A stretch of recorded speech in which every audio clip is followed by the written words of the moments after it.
Bonjour à tous et à toutes. Je suis ravie de vous retrouver pour ce nouvel épisode des Héroïnes du quotidien. Alors, comme vous le savez, dans ce podcast, je pars à la rencontre de celles et ceux qui aident les autres, souvent même sans se rendre compte de l'impact qu'elles ont sur les autres. Et mon envie, c'est de vous rappeler que vous êtes tous et toutes des héroïnes ou des héros de quelqu'un. Et aujourd'hui, je reçois Ludivine Pilar. Ludivine, c'est la fondatrice de Elle Projection. Elle accompagne les managers et les dirigeants. Et pour la petite histoire, on s'est rencontrés dans le bootcamp de Nina Ramen. On était dans des groupes différents, mais on s'est reconnus dans la localisation. Et on s'est croisés en vrai au Bichot en novembre 2025. Ce qui est cocasse, c'est quand même qu'on est lyonnaises toutes les deux, mais que il a fallu qu'on aille à Paris pour se rencontrer en vrai. Bonjour Ludivine, et je suis vraiment contente qu'on se retrouve pour papoter un petit peu. Ouais, bonjour et puis, bah, merci pour l'invitation. Merci à toi d'avoir accepté. Pour rentrer dans notre sujet, j'aimerais qu'on parle d'inspiration, parce que, enfin, je pense qu'on est tous portés par quelqu'un, on a tous des gens qui nous inspirent. Euh, Est-ce que toi, tu as un modèle, quelqu'un qui t'a inspiré pour devenir la femme que tu es aujourd'hui? Moi, j'ai plutôt des anti-modèles. Ah, bah, ça marche aussi, hein. C'est c'est plutôt des personnes que j'ai croisées dans mon parcours et je me suis dit: «Non, vraiment, ce fonctionnement-là, c'est pas possible. Cette personne-là, c'est pas ce que je veux être, donc vraiment, il faut que je fasse les choses différemment». Et après, bah, voilà, dans cet anti-modèle, j'ai eu la chance dans mon parcours de rencontrer des personnes, donc je me suis nourrie. En fait, j'ai rencontré plein de personnes différentes qui m'ont nourrie. Mais celles qui m'ont le plus marquée, ce sont ces anti-modèles en me disant: «Mais je peux pas fonctionner comme ça» où il y avait, voilà, c'était des personnes qui de par leur fonctionnement, de par leur façon de faire, allaient avoir des impacts négatifs, sur les autres et voilà et ce en quoi j'étais pas en accord. Tu as des exemples d'impact négatif Oui, alors je pense que c'est des personnes qui n'ont pas forcément conscience de ce fonctionnement-là, mais c'est potentiellement une personne qui a évolué, qui a été entourée, qui a été, appuyée, dans cette évolution et quand elle est arrivée au poste souhaité, cette personne a en fait dézingué tous ceux qui l'avaient aidée. Voilà, il y a ouais, c'était l'inverse de la reconnaissance mais je pense vraiment que cette personne n'en avait pas conscience. Ça peut être, ben, oui, des personnes qui arrivent et qui détruisent vraiment, des personnes dans l'équipe, où les impacts sont très forts, où il y a des burn-out, même parfois des systèmes, des organisations qui fonctionnent comme ça et du coup de me dire: «Non, non, mais voilà, je veux pas fonctionner comme ça, maintenant comment est-ce qu'on fait autrement?» c'est inspirant. Moi, mes contre-modèles, par exemple, c'est mes parents, tout Ah, simplement. c'est rigolo. D'accord, oui, oui. Mais parfois il y a pas besoin d'aller chercher bien loin. Oui, c'est ça. C'est ça. Non, je ne serai pas comme eux. Euh, et du coup, là, aujourd'hui, toi, tu aides les dirigeants et Oui. les managers. Est-ce que tu peux nous dire un petit peu bah, ton parcours, comment tu en es arrivé à accompagner des gens qui ont quand même des positions assez fortes, euh, si on peut en savoir un petit peu plus. Alors mon parcours, à l'origine, j'étais infirmière et si j'en suis là aujourd'hui, c'est que je n'ai fait que des pas de côté finalement par rapport à mon métier initial. Donc c'est vrai qu'à la fin, on a l'impression que j'ai fait un grand écart, mais pas du tout en fait, donc j'ai commencé donc dans mon métier, je suis femme de militaire, en plus et c'est important du coup dans mon parcours parce qu'avec mon mari, régulièrement, je suis dans l'obligation de déménager et donc du coup, je dois me réinventer professionnellement et j'ai fait plusieurs postes dans mon métier, 1 et à un moment donné, j'arrive sur un poste et sans l'avoir finalement voulu, sans l'avoir compris, je ne réalisais pas ce qui m'arrivait, je me retrouve à la tête d'une équipe. Alors là, c'est la bascule complète pour moi, heu, avec, bah, comme j'étais pas formée à être sur un poste à responsabilité, j'ai fait beaucoup de choses de travers et du coup, j'ai décidé, suite encore à une mutation de mon conjoint, de me dire: «Voilà, ce que j'ai fait est pourtant super intéressant, il y a eu des choses positives, il y a eu des choses qui ont moins bien fonctionné, mais j'ai envie de capitaliser sur tout ça». J'en ai profité, dans la nouvelle mutation pour, reprendre mes études. Et du coup, je suis partie toujours dans le même champ parce que c'était, dans le secteur, médico-social finalement. J'ai passé un diplôme, qui s'appelle le CAFERWIS, qui équivaut en gros à un diplôme de cadre dans le médico-social ou direction de petites structures et puis un master des politiques sociales et j'en suis arrivée, je suis arrivée sur un nouveau poste hyper challengeant que j'ai récupéré 2 services. L'un, le prédécesseur s'était suicidé après plus de 20 ans de présence et l'autre, c'était un turnover plus qu'annuel et du coup, j'ai dû, fusionner ces services, les faire fonctionner, les remettre un petit peu, je vais pas dire au goût du jour, mais les remettre dans le cadre légal parce qu'il y avait des choses qui n'allaient pas et d'autres qui fonctionnaient, mais voilà, l'idée c'était vraiment d'avancer. Ça a plutôt bien fonctionné et après je me suis dit, tu vois, j'avais encore envie d'évoluer et c'était plutôt finalement de me dire: «Voilà, tout ce que j'ai pu mettre à profit, ça a bien fonctionné. Maintenant, je vais en faire bénéficier les autres, mais dans ma propre activité». C'est pas une reconversion, mais désir de reprendre une formation. Tu avais déjà tes enfants, Oui. tu Ah mais j'ai fait un truc fou, c'est-à-dire que j'avais mes 3 filles, hein. Donc j'ai 3 filles. J'ai repris ma formation en 2018, donc la dernière avait 3 ans. L'aînée avait 9 ans à ce moment-là, donc c'était mmh, quand même pas rien et 2018 ou 2019, enfin voilà, dans ces eaux-là, j'étais dans le sud de la France, sud-sud de la France, j'étais pas loin de Fréjus et la formation que je choisis de faire se trouve sur Avignon. OK, c'est pas à côté. Donc non, c'est pas à côté. Il y a 2 heures de route et je dois y être, 1 semaine dans le mois. Donc pendant une semaine mais en même temps, j'ai vécu ma meilleure vie, hein, je vais pas mentir. Pendant une semaine, je laissais le mari et les enfants, je partais sur Avignon, j'étais toute seule et je pouvais en fait faire un projet, mais qui était rien que pour moi, en full égoïste, on va dire, hein. Mais parce que j'ai eu le soutien effectivement de mon mari qui pourtant lui était le militaire, bah, c'est lui qui a fait pour une fois la base arrière et qui a assuré avec les filles. Et voilà, ce qui était, impensable presque pour notre environnement autour en disant: «Mais mon Dieu, comment vous allez faire?» Et lui il disait: «Mais en fait, ce que je fais aujourd'hui, c'est ce que» alors, il dit ça aussi à ses collègues, «c'est ce que font nos femmes tout le temps finalement». Donc voilà et en plus, pendant que j'ai repris ces études-là, parce qu'à un moment donné, j'arrivais en fin de droit, Dommage. de chômage, j'ai pris ce poste hyper challengeant qui se trouvait sur Lyon. Donc donc Donc tu une avais fois par ta mois famille dans le sud ouais, j'avais la famille dans le sud, les études sur Avignon et le boulot sur Lyon. et vous vous Voilà croisiez quand même de temps en temps? Comment? et ben, je rentrais le week-end, mais c'était en fait, c'est un très, très bon souvenir parce que les moments que j'avais les week-ends alors c'était frustrant, mais c'était hyper intense. C'est-à-dire que je n'avais que du plaisir et du bonheur. Mais parce que voilà, j'ai été entourée par mon mari. Enfin voilà, il m'a complètement soutenue, même si au début il a eu peur, hein, ça n'a pas forcément été sa réaction première, mais il est comme ça. Mais après il a été hyper derrière et m'a soutenue tout le long, parce que c'était pas rien. J'avais un mémoire à rendre, une double soutenance, parce que c'était 2 diplômes, même si Mmh. c'était le même mémoire. Donc c'était pas rien, il fallait qu'il assure. Par moment, il devait partir aussi, lui, dans des déplacements à l'étranger. Donc il a fallu qu'on Ah trouve ouais. une organisation qui fonctionne pour les filles qui avaient encore des enfin, qui même si elles sont plus grandes maintenant, mais des besoins quand même assez importants et ça a fonctionné. Là pour le coup, tu es une vraie héroïne pour moi, hein.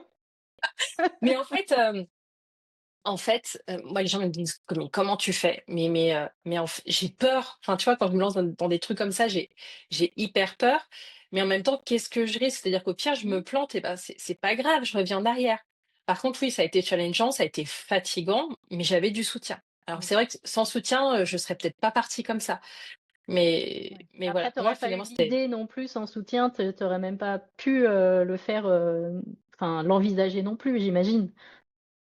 oh bah, ça aurait été compliqué. Enfin, Ouais. c'est-à-dire que mais en même temps, heu c'est-à-dire que j'ai tellement été présente pour mon mari que, par moment, enfin, on s'était déjà dit à un moment donné, il va falloir qu'il y ait un petit quand même retour des choses. Heu et c'était le moment finalement de le faire et il était complètement OK avec ça, quoi. C'est cool parce que c'est pas souvent le cas. Tu es bien tombée. Oui, oui, oui.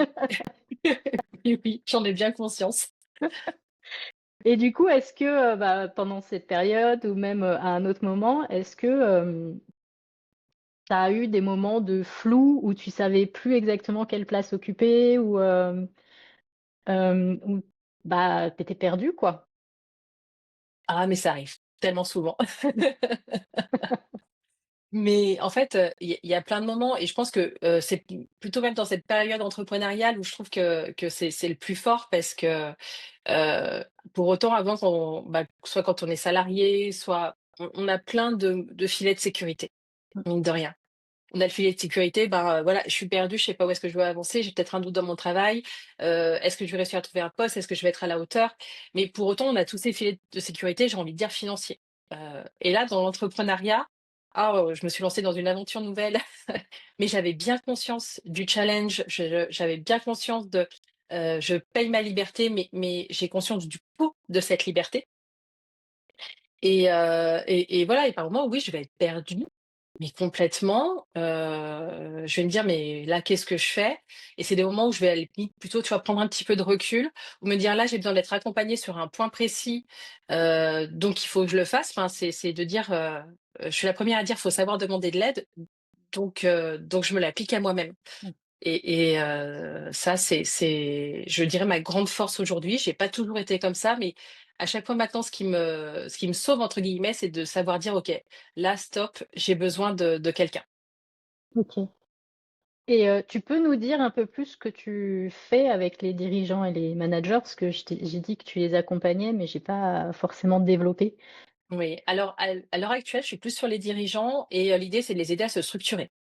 En fait, pour pouvoir retrouver, du temps dans leur vie pro, et perso. Donc dans la vie pro, ça passe par tout ce qui est stratégie. C'est-à-dire que je sors la tête du guidon, enfin voilà, je passe un petit peu dans cette strate de stratégie qui me permet d'évoluer et la vie perso parce que par moment, ben, ça empiète, pas mal. Donc l'idée, c'est de les aider à se structurer. En gros, si je te fais si vraiment je vulgarise ça, c'est de dire: «OK, où est-ce que je vais et maintenant, quel point d'étape je mets à chaque fois?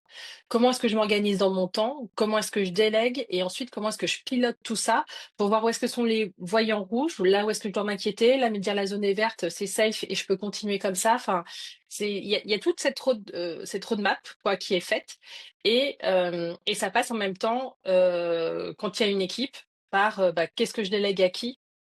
Comment est-ce que je suis? Et puis comment est-ce que je communique avec mon équipe? Donc voilà, hyper important. C'est plutôt niveau consulting pour le faire bref, ou plutôt comme moi sur un poste d'OBM, de Non, plutôt copilote. non, je vais pas être en copilote parce que je vais faire des accompagnements, Ok, qui vont, aujourd'hui, l'accompagnement, on va dire, il est de 90 jours ok, et voilà, c'est vraiment l'idée qu'il se structure et ensuite, ben, voilà, il avance tout seul, quoi. ok, d'accord. Et avec son équipe, c'est une équipe. C'est ça. Ok, tac. Euh, du coup, t'aides beaucoup les dirigeants à faire face aux tempêtes, du coup, à structurer, à aller au-delà de leurs limites. J'imagine que toi, t'en as aussi des tempêtes et des choses comme ça. Plein. On parle pas c'était quoi? C'était une semaine de grippe où toi et ton mari, vous étiez au fond du lit et t'avais des filles à gérer et la boîte à Heu gérer. Oui, oui, c'est vrai, j'avais fait un post LinkedIn là-dessus, mais c'est terrible. Oui, par moments, bah, quand tu tombes malade et puis là, j'étais tombée malade, bien, j'étais vraiment au fond de mon lit, je me revois, si tu veux, avec le chauffage à fond dans la chambre, j'avais la bouillotte au pied de mon lit et me dire: «Mais j'ai froid et mal partout dans le corps» et donc vraiment, mais bonne à rien. Vraiment, Ouais, je pouvais plus rien faire. Le truc, c'est que, comme pour moi, tout était structuré avant et ben c'était de me dire au pire, tiens, là au pire, ça, si vraiment faut le faire, je le fais, je peux y aller, mais je crois que j'ai même pas eu besoin parce que c'était une période qui était plutôt calme, j'étais en clôture de dossier. Donc du coup, en fait, tout était tranquille. Voilà, les choses étaient anticipées et du coup, ça me permet dans ces moments effectivement, où là, bah oui, parce que par moment la maladie elle arrive Mmh. et il faut que tu conjugues avec et puis par moment tu as les soucis avec les enfants aussi qui sont plus ou moins importants donc c'est vrai que là, en plus j'ai passé une période compliquée, sur un souci de santé avec une de mes filles aussi. Donc il y avait tout ça en même temps, c'est de dire: «Ouais, comment je tiens et comment je fais pour ne pas m'écrouler?» Ouais. Et en fait, c'est ça dans la structure, qui est apportée, c'est-à-dire tu peux pas aller très, très loin si tes bases, elles sont pas solides.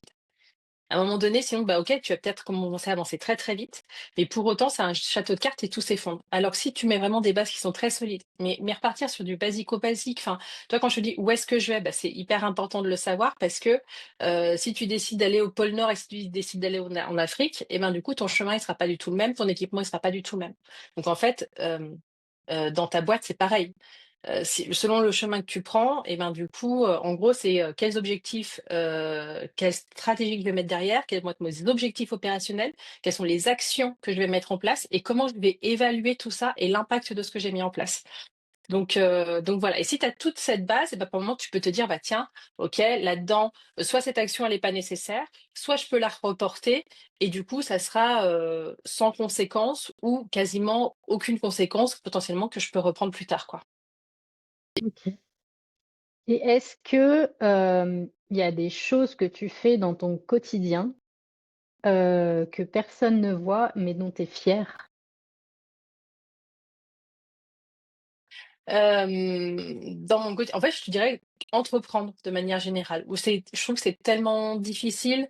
Je suis encore dans une phase où je mets beaucoup d'énergie, tu vois? Moi, c'est cette grande roue, j'ai vraiment cette image en tête où tu mets beaucoup d'énergie pour la faire bien avancer, Mmh. qu'ensuite tu aies toute cette inertie qui soit là et ça avance tout seul. Donc j'ai des endroits où j'ai de l'inertie, c'est bon, ça avance et d'autres, j'ai encore cette énergie et en fait, c'est ça ma fierté, c'est de me dire: «OK, j'y vais, OK, ça fait peur et j'ai passé le cap, quoi». Donc ça, c'est chouette. Cool. Et du coup, il me semble que tu m'as dit que ton mari maintenant est aussi entrepreneur? Non, non, non, Non? non, Ah, je non, il croyais est que pas tu m'avais dit ça. entrepreneur. Non, non, mais il se dit peut-être plus tard, pourquoi pas. Ah, bah, Non, si tu il est m'avais dit encore parler. militaire. Mmh. Ouais, ouais, il est encore militaire, il aime énormément ce qu'il fait, donc il a cette chance-là, mais peut-être plus tard, oui. Et du coup, moi, ma fierté, ça serait de me dire: «Bah, OK, maintenant j'ai tellement sécurisé ça que si vraiment il veut passer le cap, il aurait la liberté de le faire, quoi». D'accord, OK. Et que je devienne celle qui sécurise derrière. J'adorerais ça. Pour une fois, la roue tourne, hein. Bah, oui, c'est ce que je souhaite. Est-ce que, dans ta carrière générale, Mmh. tu as eu, des moments où, tu te serais sentie, invisible ou invisibilisée, hem, pour une raison ou pour une autre?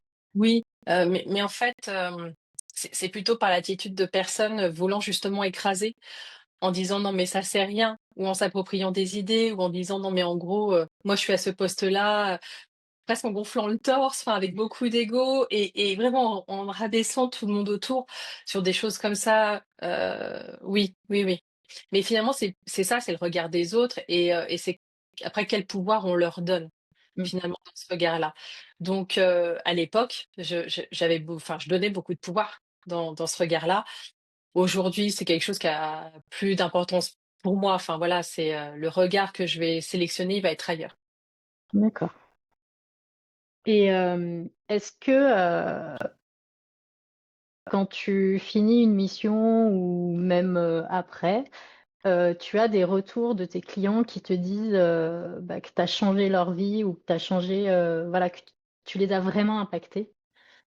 C'est rigolo parce que, en fait, à chaque fois que je suis dans une mission, à chaque fois, je j'ai l'impression que je suis pas assez bonne. À chaque fois, je me remets tout le temps en question. À chaque fois, je me dis: «Oh là là, mais est-ce qu'ils sont contents?» Dans tout ce que j'entreprends et par moments, j'ai des retours, mais sur des choses tellement anodines et toi, je crois, j'aurais pas de phrase exacte en tête et je me dis: «Ah ouais, enfin, non, c'est bon, quoi. Non, c'est bon, ça y est, ils sont hyper contents, ils sont ravis», mais voilà, c'est encore le regard de l'autre finalement et par moments, ce qui va nous ressortir. Tu vois, quand tu m'avais envoyé, du coup, enfin, quand on, 2-3 questions comme ça, il y a une histoire qui m'est revenue. sur l'impact que j'avais eu sur quelqu'un. C'était une personne de mon équipe et heu et un jour, elle était pas bien et je lui avais juste, proposé de s'asseoir et je lui avais servi un café. J'avais arrêté ce que je faisais pour lui servir un café et quand j'avais annoncé mon départ, elle m'en a reparlé de ce jour-là en me disant: «Mais ce que vous avez fait pour moi ce jour-là, mais c'était tellement énorme» et moi je me suis dit: «Mais en fait, j'ai juste servi un café». Mais en fait non, j'ai pas juste servi un café. Tu vois, j'ai porté un regard, j'en reviens sur le Mmh. regard, j'ai porté un regard, je l'ai considéré cette personne-là, dans un métier où très souvent les personnes manquent de considération et en fait, par moments, on va s'atteler sur des grandes choses, mais par moments, ce sont des choses les plus anodines qui vont avoir un impact, énorme et ça, moi je me rends compte de ce que j'ai fait, finalement quand les gens me le disent parce que sinon je ne le réalise pas du tout. Mais après, voilà, sinon c'est transparent pour moi. Je me dis: «Bon, ben, soit j'ai fait ce que j'avais à faire, soit» mais parfois c'est une phrase que j'ai prononcée, on me dit: «Mais Ludivine, tu m'as dit un truc qui m'a marqué». Je dis: «Ah bon? Mais qu'est-ce que j'ai dit?» et les gens sont capables de te resituer la chose exactement et tu vois, pour moi, c'était anodin, mais ça transporte tellement, ça a un pouvoir tellement fort derrière. Ouais, en fait, c'est des moments, je trouve, hyper chouettes, quoi. Ouais. J'ai eu un peu la même expérience. Je venais de rentrer dans une boîte en tant qu'assistante export et ma petite collègue qui était là depuis longtemps, je sentais qu'elle était pas bien, qu'il y avait un truc, enfin, elle avait des problèmes avec ses enfants, avec son mari, machin. Et on se parlait pas beaucoup parce qu'on se connaissait pas. Et un jour, elle est rentrée, elle avait les larmes aux yeux et tout, et je lui dis, bah écoute, on se connaît pas, mais par contre, si un jour tu as besoin de parler, je suis là. Et voilà, la journée est passée et en fait, à partir de ce moment-là, on a été les best friends, quoi. Et on a parlé de vraiment plein de choses. Et voilà, c'est vrai que c'est toujours des petits moments comme ça qui arrivent Ouais, à déclencher des super belles choses, quoi. ouais. Mais souvent, on est quand même beaucoup dans notre syndrome de l'expert où on a l'impression que tout le monde sait tout ce qu'on sait. Et du coup, on se rend pas compte de l'impact qu'on peut avoir Mmh, juste avec une petite phrase qui, pour nous, paraît tellement logique. c'est ça. Comment tu fais, parce que du coup, tu vas chercher des dirigeants qui ont déjà une certaine posture, ou en tout cas qui, dans leur tête, ont une posture. Comment tu fais pour aller leur parler, les attirer à toi, du coup, pour qu'ils aient assez confiance pour que tu les accompagnes? Déjà, est-ce que tu t'adresses à des dirigeants hommes, femmes? Est-ce que tu as une préférence? Parce que j'imagine que Non. homme, ça doit être plus compliqué peut-être à aller chercher En en tant que fait, il y a femme. non, moi ça me Ouais. pose pas de souci. Ce que j'ai compris qui était un sujet pour moi au début, c'est quand je commençais à me présenter, j'étais pleine de doutes et du coup, ça se voyait, en fait et tu peux pas faire confiance à quelqu'un qui affiche du doute. C'est pas possible. Donc concrètement, tu dois arriver alors quand tu les as en face, hein, en posture, tu dois dégager de la confiance et de toute façon, si tu doutes, ils le sentiront. Et tu vois, j'ai déjeuné avec d'autres entrepreneurs et elle me dit: «Mais Ludivine, il y a un gap que tu as franchi entre le jour où on s'est rencontrés» et elle me dit: «Mais maintenant où, en gros, tu dégages plus du tout la même chose». Je dis: «Bah oui, mais j'ai compris que si je restais dans cette posture de, je suis dans le doute et cetera», alors ça veut pas dire que je doute pas, mais si je restais dans ce sentiment-là, quand j'allais à la rencontre, c'était foutu, quoi. Je pouvais arrêter tout de suite, en fait. Donc Ouais. c'était vraiment j'affiche de la sérénité, de la confiance presque, en gros, je me dis: «Bon, ben, je me mets en rôle d'acteur, quoi». Parce que c'est pas moi, enfin, moi, je suis plutôt quelqu'un de, à l'origine, je suis réservée, je suis timide, je vais pas oser aller. Quand j'étais en poste et qu'on me disait: «Ludivine, faut que tu ailles à tel événement», je suis: «Oh, non, mais tu es sûre?» parce que alors moi, parler à des gens que je connais pas, je suis pas très chaude, quoi, enfin, je suis pas à l'aise et en fait, ben, à un moment donné, bah, il faut vous débrancher ce cerveau-là, en recabler un autre qui fait: «Ben, si, si, Ludivine, tu peux, OK, je vais aller rencontrer du monde». Alors au début, je parle à une personne, 2 personnes, enfin, tu vois, j'ai fait comme ça, en me disant: «OK, J'ai parlé à une, c'est sécure, j'ai vu qu'elle était dans le doute comme moi. Bon, ça me faisait pas beaucoup avancer, mais je repérais et après je me rends compte qu'en fait, on est tous pareils, quoi. C'est-à-dire que, aller rencontrer du monde, aller parler et cetera, c'est pas si évident que ça. Donc c'est vraiment, cette posture-là affichée en disant: «Mais OK, tu es sûr de toi, tu es sûr de ce que tu vends, tu es sûr de ton accompagnement». Et tu t'es fait accompagner pour ça ou tu l'as fait, seule, pas à Non, pas, je l'ai fait seule, pas à pas, mais du coup, ça m'a pris peut-être beaucoup de temps. Donc bon, moi, ça c'est pas du coup, c'est pas un enjeu pour moi aujourd'hui. J'en ai d'autres sur lesquels, je vais me faire accompagner. Peut-être pour mettre moins de temps, ça vaudrait le coup. Tu vois? Si vraiment la personne, elle a trop peur, enfin, ça vaudrait le coup de se faire accompagner. Non, j'ai beaucoup écouté, j'écoute beaucoup ce que me disaient les autres, j'écoute beaucoup les conseils, même si je fais le tri ensuite et puis par moments, c'est de se dire, de voir des personnes qui t'épatent aussi, de faire: «Waouh!» enfin et après de comprendre en fait qu'on est juste dans la même posture, quoi. ouais. Et moi, c'est un truc que je trouve dur, la posture face aux autres. Pour moi, c'est compliqué, mais pareil, pas à pas. Mais oui, mais vraiment, mais je crois que la 1re soirée que j'ai faite, je me suis approchée d'une personne et puis tous les 2, on s'est pas lâchés de la soirée. Puis après je me suis dit: «Bon, ben, on va tourner, on va changer» et ce qui est bien, c'est que j'ai fait des soirées en plus d'entrepreneurs où il y avait comme du speed dating, quoi. On devait Ouais. à chaque fois se repitcher, se représenter. Et du coup, c'était hyper intéressant parce que j'ai vu plein de gens dans des doutes, moi sur des étapes de posture que j'avais déjà franchies en me disant: «Mais OK, on est sur le même chemin, mais en fait, moi j'ai avancé un petit peu plus et puis il y en a d'autres qui ont un peu plus avancé, donc on peut y aller». Et tu vois, être ne serait-ce que là aujourd'hui et faire cet échange, bah, c'est aussi un exercice pour moi. Moi, je suis encore dans cette période d'exercice-là en me disant, «C'est pas simple». Je il y a quasiment pas de vidéo de moi parce que c'est une étape là pour Ouais, moi à franchir. Donc je me dis: «Bon, bah, allez, on y va et c'est parti, quoi». cool. Et tu t'organises aussi, il me semble, des, Les dîners? des dîners, ouais, des événements Ouais, avec les dirigeants, hein, c'est ça? ouais, ouais, c'est ça, c'est Donc ça. c'est une bonne étape aussi, du J'ai coup. commencé ça, c'était l'année dernière, c'était au mois de mai, je crois. C'était au mois de mai. Ce sont des moments hyper sympas, où on a vu, des secteurs différents se mélanger. Parce que alors moi j'ai un univers beaucoup à l'origine médico-social et c'est rigolo parce que j'ai attiré beaucoup de médico-social dans ces dîners-là, sans l'avoir voulu, sans avoir, cherché, à les rencontrer. Alors il y a eu d'autres univers aussi et c'était très, très drôle de voir qu'effectivement dans ces dîners-là, alors ça se passe toujours très bien, l'ambiance est hyper détendue, on est vraiment en tout petit comité et en fait, tout le monde a les mêmes enjeux, même si les problématiques vont être un petit peu différentes et cetera, mais du coup, c'est hyper sympa de se nourrir des uns et des autres et ça apporte des regards, croisés, enfin qui sont hyper riches, quoi. Et du coup, c'est dans la région lyonnaise, hein? C'est Je ça fais que ça tu sur dis? Lyon. Ouais. Oui, oui, sur Lyon même. Ouais, c'est des Ouais, c'est ça. Hem, génial. On va arriver à la fin, du podcast, et j'aime bien demander, si tu avais envie de tendre le micro à quelqu'un qui peut inspirer, les autres et qui est plutôt dans l'ombre ou en tout cas qu'on voit pas forcément, beaucoup, à qui est-ce que tu aimerais, tendre ce micro?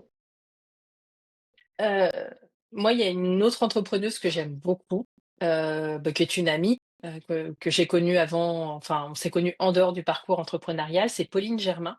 Mmh. Qui elle accompagne, les entrepreneurs, en fait dans tout ce qui est, alors c'est pas la prospection même, mais dans la relation client et en fait elle présente ça vraiment, enfin en disant que voilà, prospecter, c'est déjà rentrer en relation avec quelqu'un.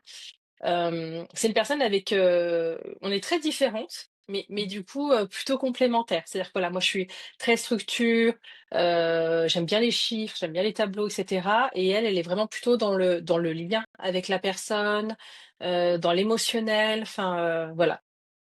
Une OK. personne que j'admire beaucoup. Beh, écoute, je regarderai. Je lui proposerai si elle veut, venir, heu, participer au podcast. Merci en tout cas. pour ton temps, pour avoir répondu à mes questions. J'espère que tu t'es senti bien. Oui, c'était très bien, je te remercie également. Je mettrai tous les liens pour te contacter en description du podcast. Et puis, si les auditeurs ont des questions, je te les ferai suivre avec joie. Ouais. On peut te retrouver essentiellement sur ton site elproject.com, c'est ça? Oh, le plus simple, c'est LinkedIn. Ouais, C'est LinkedIn, parce ouais. que mon site, tu vois, il faut même encore que je le remette à jour. Mais LinkedIn, je suis très présente dessus. Bah, je mettrai tous les liens. Je voulais juste rajouter que pour avoir participé à des événements où on nous demande, nous en tant que femmes, pour briller, de mettre plein de paillettes, des belles robes, des beaux talons, des beaux maquillages, qu'on n'a pas besoin de paillettes pour briller et pour être le héros ou l'héroïne de quelqu'un. Voilà, c'est juste dit. À bientôt pour un nouvel épisode et bonne journée, soirée ou nuit, où que vous soyez. Au revoir.